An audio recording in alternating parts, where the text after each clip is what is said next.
Hi guys, here are 20 facts about British immigration policy you probably didn't know. This topic affects millions of people but is often misunderstood or oversimplified. I'm an immigrant myself, so I probably know about this subject even more than some natives because I had to research it before moving to the UK. I have to mention that all the facts I'm about to reveal are relevant today, but the new government elected recently may change some immigration policies in the future, and what those changes could be, nobody knows. So let's discuss the facts about British immigration as they are now. Fact number 1. The UK uses a point-based immigration system. This means eligibility to enter or stay in the UK is based on points awarded for skills and qualifications, much like the system used in Australia or Canada. The goal is to attract high-skilled workers, but it also means that not everyone can qualify. This system aims to ensure that those who immigrate can contribute significantly to the economy, but it can also exclude many who don't meet the specific criteria, even if they have valuable skills.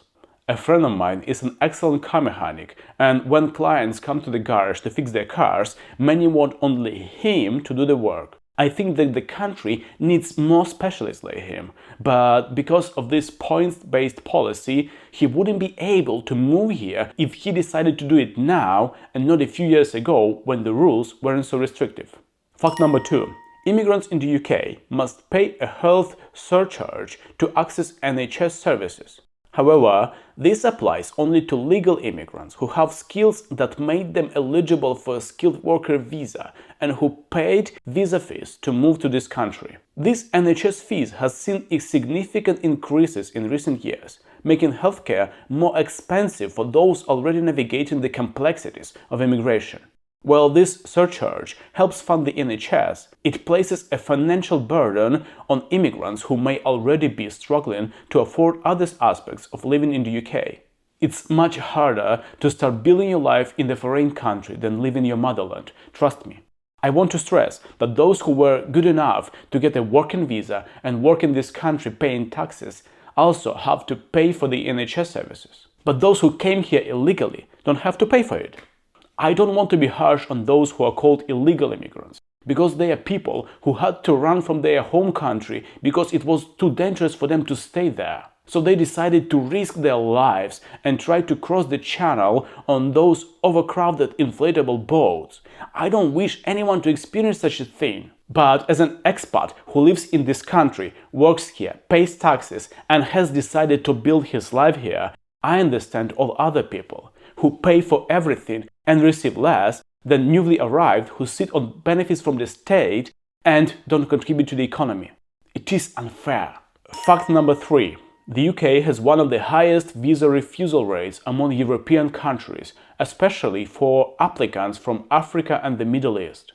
This can make the process frustrating and disheartening for many hopeful immigrants. And again, this is about those who want to legally move to the UK and work here, bringing knowledge and skills. So Britain refuses lots of skilled people but takes thousands of illegal immigrants and asylum seekers. And then people complain that immigration ruins the country. But as you can see, this is just partially true. The wrong political strategy should be blamed too, and I don't know if the new government can fix it. Fact number 4. Family visas require applicants to meet a minimum income threshold. Critics argue this amount is often prohibitively high and leads to families being separated if they can't meet the financial requirements. The intent is to ensure that newcomers can support themselves without relying on public funds. But it also means that lower-income families face significant barriers to being reunited. I want to add that this became reality just a few months ago. Before that, the income threshold was low and people earning a salary a bit more than the minimum could bring the whole family here. But a few months ago, when the Tories were desperately trying to please people to get more votes to win the elections, they started to fight immigration. And the easiest way is, of course, to decrease legal immigration because they can control these numbers. So they put the income threshold really high, making it hard to apply for a working visa, let alone bringing any family members here. So at the moment, even fewer skilled people will come to the UK to work here and boost the economy. Fact number 5. Detention without time limit. The UK is unique in Europe for detaining immigrants indefinitely while their status is being processed. There is no time limit, which means people can spend months or even years in detention. This law also prohibits those already in the UK and waiting for their status to be confirmed from working.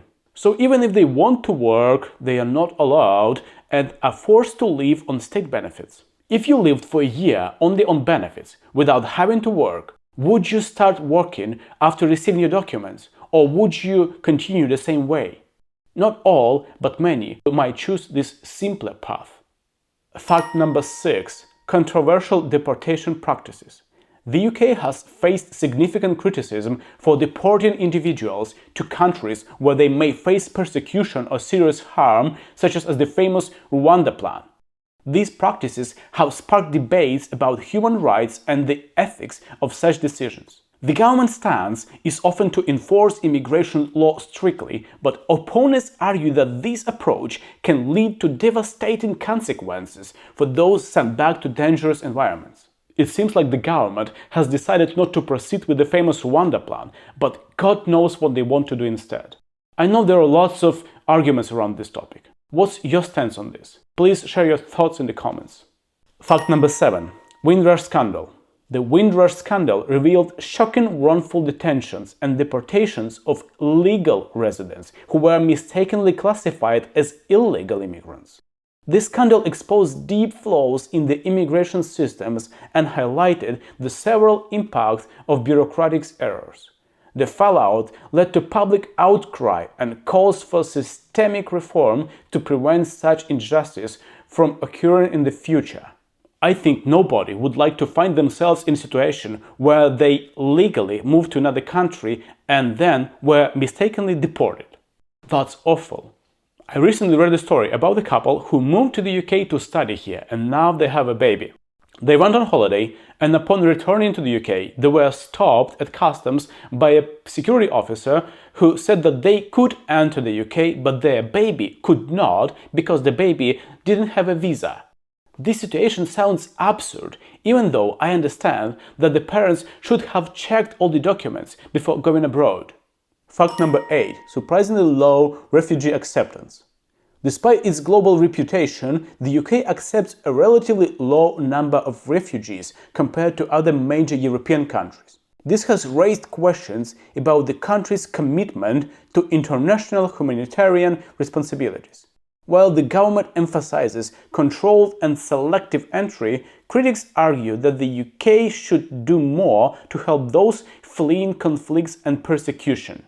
Honestly, I was surprised to find this fact, because I think Britain helps a lot of refugees from different countries. You can find many nationalities in the UK who came here as refugees. So I was surprised to find this fact among other facts about British immigration policy. Europe may complain that Britain is not accepting enough refugees, but Europe itself is now complaining that it has too many refugees and regrets accepting them in such numbers. So I think Europe can't dictate to Britain how many refugees to accept. Every country has to think about its people and the economy first, otherwise it will be a complete mess in the world. Fact number 9. The UK's visa fees are among the highest in the world. An applicant needs to pay almost £3,000 for a working visa initially, and then there are additional payments. This makes it difficult for lower-income individuals to migrate legally, adding another barrier to an already challenging process. High fees can deter skilled workers and talented individuals from considering the UK as a viable destination, potentially impacting the country's diversity and economic growth. This proves again that it's much easier to take a boat and come to the UK illegally than to get a working visa. However, because of these difficulties and expensive fees to get a visa, Britain loses many talented people who would like to work here, pay taxes and contribute to the economy. The country would benefit from having these people on board, but because it's so hard and expensive to get a visa here, they go to other countries where they build their life and contribute to the local economy. Fact number 10. Language requirements. Immigrants must meet strict English language requirements, which have become more stringent over the years. This can be a significant hurdle for non-native speakers. However, I think that this requirement is absolutely reasonable and can't understand how anybody could complain about this. When you move to another country, you have to speak the language of that country. If you don't want to learn it, don't come, nobody forces you to move there.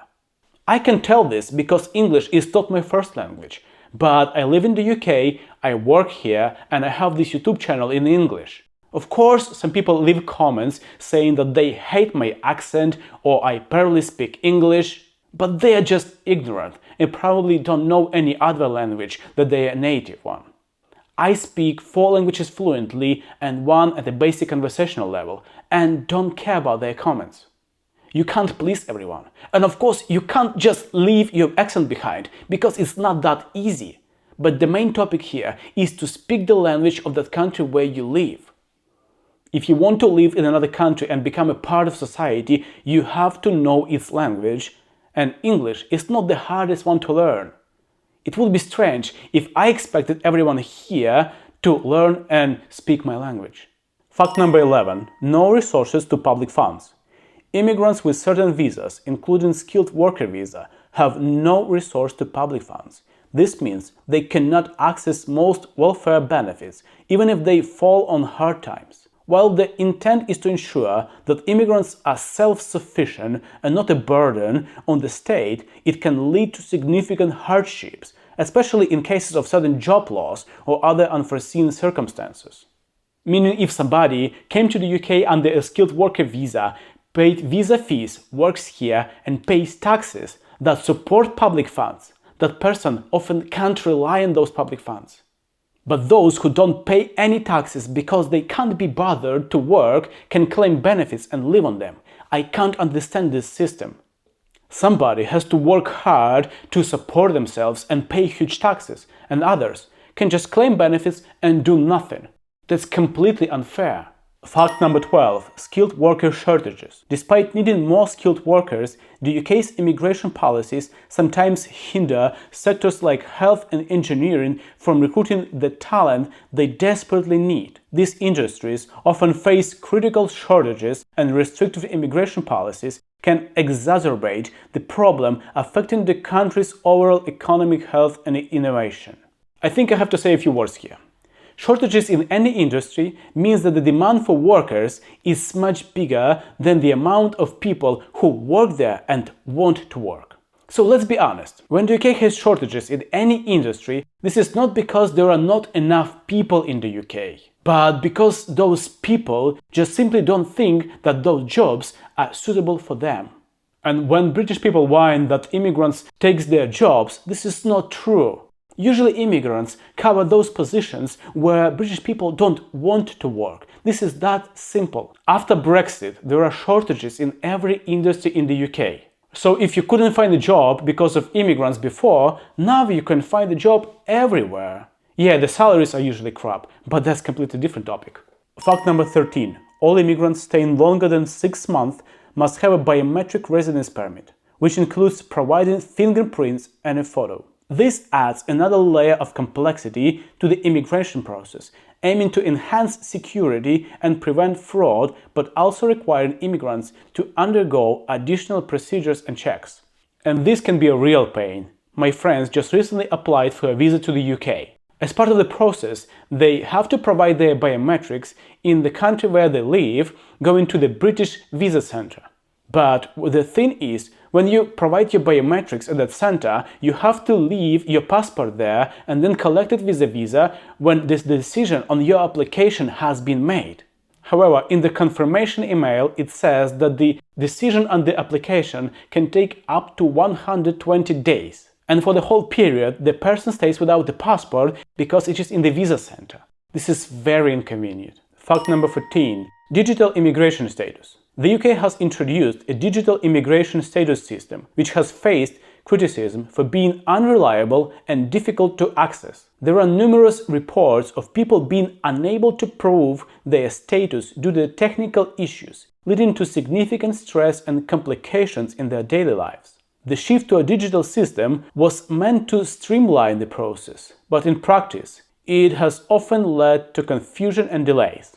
Personally, I like everything digital, but as we can see, not all processes can be digital, or at least we have to make sure that they are reliable.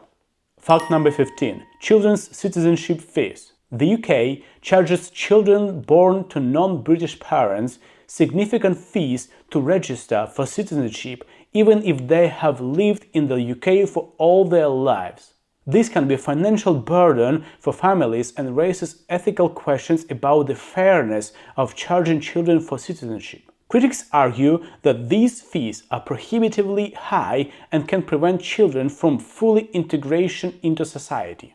If somebody has lived in the country for a few years and wants to become a citizen, they have to pay thousands of pounds for the application. But we are talking about children who were born in the UK and have lived all their lives here. It is ridiculous that they have to pay for the citizenship only because their parents are not British. Fact number 16. Sponsorship system for students. International students must be sponsored by a licensed institution making their visa contingent on continuous study. If their sponsorship ends, so does their visa. This system ensures that students are genuinely pursuing education, but it also creates pressure and uncertainty for those whose academic journey might face unexpected hurdles. I don't know, but I think it is fair that if you have a student visa, you have to study. And if you don't want to study, you can apply for a different visa to stay in the country. Otherwise, people could abuse this method to get a visa, then drop out from university and just stay here illegally. Fact number 17. Asylum seeker work restrictions. Asylum seekers are generally not allowed to work while their claims are being processed. This often leads to significant financial distress and dependency on limited resources. These restrictions are meant to prevent abuse of the asylum system, but they also leave many individuals unable to support themselves during lengthy processing times. However, Britain pays benefits to such people, and many of them don't want to work even after their claim is processed. It's much easier to claim benefits than to work, pay taxes, and cover your bills.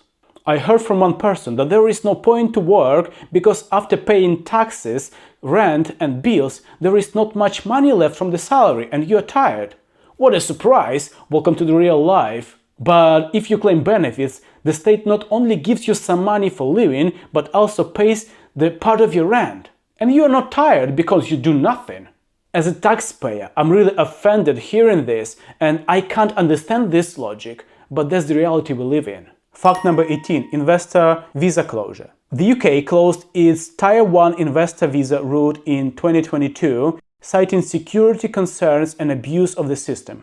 This visa was once a pathway for wealthy individuals to gain residency. The closure reflects a tightening of scrutiny over immigration routes that might be exploited for financial gain, but it also removes a potential revenue for significant investment in the UK economy. Every medal has two sides, and the same is here. On one hand, there are lots of foreign oligarchs using this route, living in the center of London, hiding from their own countries. On the other hand, the closure also affects legitimate investors, who could have positively contributed to the economy. Fact number 19. Good character requirement for citizenship. Applicants for British citizenship must prove they are of good character. This can include scrutiny of even minor legal infractions, making the path to citizenship more challenging. The good character requirement aims to ensure that new citizens uphold the country's values, but it can also disqualify individuals for relatively minor or past mistakes. I agree that this point makes it harder for foreigners to gain British citizenship, but it is absolutely fair that every country wants only just people with no previous criminal convictions to become citizens. Most Muslim countries won't give you their citizenship even if you live there for many years, because you're not Muslim, you're just different. So I'm not sure that we can complain about this fact that the person has to have no criminal convictions to be able to get a citizenship. And finally, fact number 20. Complex EU settlement scheme. After Brexit, EU citizens had to navigate a complex settlement scheme to retain their residency rights. This process caused a lot of confusion and anxiety among EU nationals living in the UK. The scheme was designed to maintain the rights of EU citizens post-Brexit, but its implementation highlighted significant administrative and communication challenges. Many EU citizens left the UK after Brexit, creating a huge gap in British workplaces, and not many of them want to return to the UK. Here were 20 facts about British immigration policy. Did you know all of them?